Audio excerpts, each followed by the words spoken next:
देता हूँ casting process के बारे में।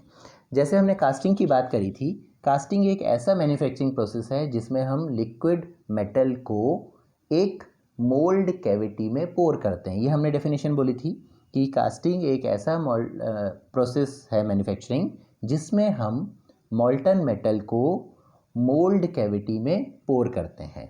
तो यहाँ पे हमको मोल्ड का पता होना चाहिए क्या होता है, कैविटी का पता होना चाहिए, है ना। और मॉल्टन मेटल तो हम आगे अपने जो फर्नेसेस होते हैं उसमें मेटल को पिघलाते ही है। तो पिघले हुए मेटल को मैं एक मोल्ड कैविटी में डालता हूँ, उस प्रोसेस को कास्टिंग कहा जाता है। तो ये जो कैविटी बनाना है कि यह खाली स्पेस बनाना है, वो किसी कंटेनर के अंदर बनाना है। तो यहाँ जो नीचे आप देख रहे हैं कोप एंड ड्रैग, फ्लास्क और पार्टिंग लाइन, ये होता है हमारा कंटेनर। अगर मैं इसको अंदर से देखूँ तो कुछ इस तरीके का दिखेगा जो ऊपर डायग्राम बनाया हुआ है। तो ऊपर वाला पार्ट और नीचे वाला पार्ट दो पार्ट में डिवाइड है। ऊपर वाले को हम कोप कहते हैं जनरली और नीचे वाले को ड्रैग, और पूरे को हम बोल रहे हैं फ्लास्क। यहाँ राइट साइड मैंने लिखा हुआ और ऊपर देख रहे हैं फ्लास्क। तो कोप एंड ड्रैग दो पार्ट में डिवाइड है, जो नीचे बना हुआ है that is divide into by the parting line.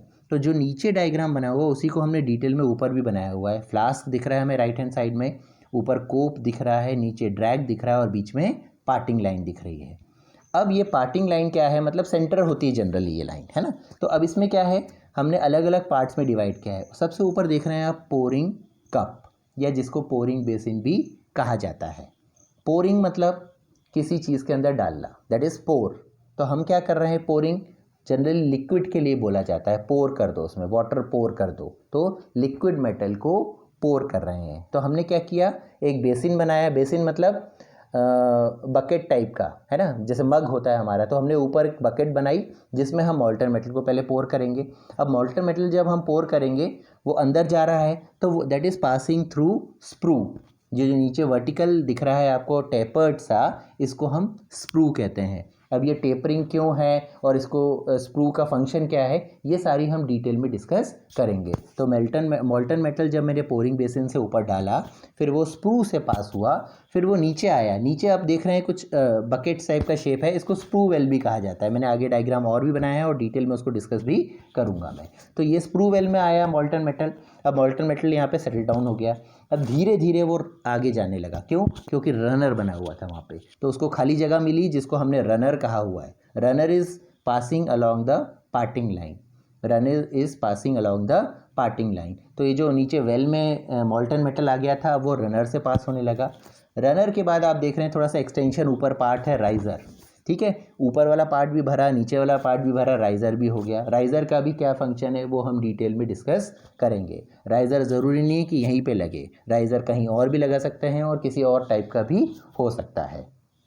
लेकिन जनरल हम डिस्कस कर रहे हैं ये सारे कंपोनेंट्स या ये सारे पार्ट्स या ये सारे टूल्स एक कास्टिंग को बनाने के लिए ज़रूरी होते हैं। फिर हमने बात करी थी मोल्ड कैविटी की, ठीक है, खाली जगह। ये जो पूरा बना हुआ है इसको मोल्ड बोल रहे हैं और उसके अंदर जो खाली जगह है उसको कैविटी बोल रहे हैं। तो ये जो ग्रे से हैश या ग्रे से कलर से जो दिख रहा है that is called mould cavity, खाली जगह। इसको हमको भरना है। अभी तो ऊपर से मॉल्टन मेटल भरता हुआ आ रहा था, लेकिन वो हमारे काम की जगह या काम की ज़रूरतें नहीं थी। हमारा जो काम का प्रोडक्ट है वो है मोल्ड कैविटी, जो ग्रे कलर का बना हुआ है, ठीक है, उसमें। और ऊपर जो ड्राफ्ट दिख रहा है, ड्राफ्ट मीन्स एक अलाउंस होता है जो एंगल पे होता है। इंक्लाइंड दिख रही लाइन तो ड्राफ्ट अलाउंस है, वो हम आगे डिस्कस करेंगे। बीच में एक कोर दिख रहा है आपको और कोर प्रिंट के द्वारा उसको अरेंज या रखा गया है। तो कोर एक टाइप की सैंड ही होती है जो खाली या इंटरनल कैविटी बनाने के लिए उसमें हमने फिल किया हुआ है। तो कोर में मॉल्टन मेटल नहीं जाएगा, उसके आसपास वो उसको घेर लेगा। जब वो सॉलिडिफाई हो जाएगा तो वो उसको उसका खाली जगह भी देगी कोर का। और कोर प्रिंट कोर को रखने के लिए यूज़ किया जाता है। तो हमने क्या देखा, ओवरऑल एक पोरिंग बेसिन लिया मैंने, फिर स्प्रू के द्वारा मॉल्टन मेटल को नीचे पहुंचाया, रनर्स के द्वारा उसको आगे पहुंचाया, राइज़र ने अपना काम किया और वो मॉल्टन मेटल मोल्ड कैविटी में भर गया। अब इसको हम पूरा सॉलिडिफाई होने देंगे या उसको कूल करेंगे। जब ये पूरा कूल हो जाएगा तो ये पूरे पार्ट को हम बाहर निकाल लेंगे। तो ये जो पूरा मेटल था कहाँ कहाँ गया हमारा, पोरिंग बेसिन में मेटल भर जाएगा, स्प्रू में मेटल भर जाएगा, स्प्रू वेल नीचे जो दिख रहा है हमको स्प्रू के नीचे उसमें मेटल भर जाएगा, रनर में मेटल भर जाएगा, राइज़र में मेटल भर जाएगा और मोल्ड कैविटी में मेटल भर जाएगा। फिर हम पूरे को निकालेंगे तो राइज़र से जो लेफ़्ट साइड दिख रहा है पूरा उसको हम अलग कर लेंगे और कोर को भी हम बाहर निकाल लेंगे। तो we will be left with mold cavity. जो ग्रे कलर का हमको दिख रहा है हम सिर्फ उसी के द्वारा अपने कास्टिंग को ले सकते हैं। तो हमारी जो कास्टिंग बनेगी वो मोल्ड कैविटी के द्वारा, या मोल्ड कैविटी जो है वो कास्टिंग कहलाएगी। ये ओवरऑल व्यू है। अब इनको हम फ्लास्क को दोनों को जोड़ते हैं, साइड में दिख रहा है आपको, है ना। तो that is the overall view for a casting process. इसको मैंने डिफरेंट स्टेप्स में उसको डिवाइड किया हुआ है। तो basic steps of casting are, first, mold cavity is poured, produced, having the desired shape and size of the part. Mold cavity is poured, having the desired shape and size of the part. Mould cavity को हम पोर करेंगे किससे, मॉल्टन metal से, जो हमें desired shape और size चाहिए। हमने उसमें श्रिंकेजेस को अकाउंट में लिया है। अब श्रिंकेजेस क्या होता है आई विल डिस्कस। श्रिंक मतलब कॉन्ट्रैक्ट होना, ठीक है, वो मैं बताऊंगा। मेटल्स की जनरली प्रॉपर्टी क्या होती है, जब वो लिक्विड होता है या जो हीटअप होता है तो वो एक्सपैंड हो जाता है, और जब वो कूल होता है तो वो श्रिंक होने लगता है। तो वो भी हमको कंसिडरेशन में लेना है। सिंगल यूज़ और परमानेंट मोल्ड हम किस टाइप का ले रहे हैं वो भी हमारा बेसिकली इंपॉर्टेंट है। सेकेंड स्टेप होता है मेल्टिंग प्रोसेस। हम क्या करेंगे, मेटल को पिघलाएंगे। तो फर्नेस होता है, उसके लिए अलग से इलेक्ट्रिक फर्नेस होता है, क्यूपुलर फर्नेस होता है, अलग से हम डिटेल करेंगे कि मेटल को पिघलाया कैसे जा रहा है। Provides मॉल्टन material at the proper temperature. और जब हम मेटल को पिघला रहे हैं तो उसको भी प्रॉपर टेम्परेचर पे पिघलाया या मेल्ट किया जाता है। देयर उसके लिए भी सेक्शंस होता है अलग अलग। फिर पोरिंग टेक्निक, हम किस तरीके से पोर कर रहे हैं। पोर करने का अलग है, लैडल से कर रहे हो, मशीनरी कर रहे हो, छोटे से कर रहे हो, बड़े से कर रहे हो, रनर्स कैसे लगा रहे हो, that all pouring techniques will be discussed. Molten metal is poured into the mold at a proper rate to ensure that erosion and or defects are minimized. जब हम molten metal को पोर कर रहे हैं, आपको पता है परमानेंट मोल्ड भी हो सकते हैं और सैंड मोल्ड भी हो सकते हैं। जब हम पोर कर रहे हैं तो हो सकता है वो मोल्ड जो है हमारा ख़राब हो जाए, क्योंकि जनरली अगर मैं इरोजन की बात करूं तो सैंड में होता है। इरोजन मतलब हट जाना, सैंड वहाँ से हट जाती है, तो हमारा जो शेप है अंदर का वो बिगड़ जाएगा, जो खाली जगह है वो बिगड़ जाएगी और उसमें डिफेक्ट पैदा हो जाएंगे। तो हमको मोल्ड में जब हम पोरिंग कर रहे हैं that should be proper rate. एकदम ज़्यादा भी नहीं करना, एकदम कम भी नहीं करना। रेट मतलब जैसे हम कोई बॉटल भर रहे हैं, अब हम बॉटल भर रहे हैं, हमने ज़्यादा भर दी तो पानी बह जाता है, और हमने बहुत स्लो भर दिया तो पानी कम भी रह जाता है। तो it should be properly maintained with the flow rate.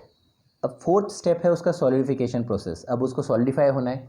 Solidify होने का भी प्रोसेस होता है कि सॉलिडिफाई एकदम जल्दी नहीं होना, क्योंकि उसका स्ट्रक्चर चेंज हो जाएगा। बहुत लेट भी नहीं होना ताकि उसमें प्रॉब्लम्स और कोई डिफेक्ट्स ना आ जाए। तो हमको उसका सॉलिडिफिकेशन भी प्रॉपर होना चाहिए।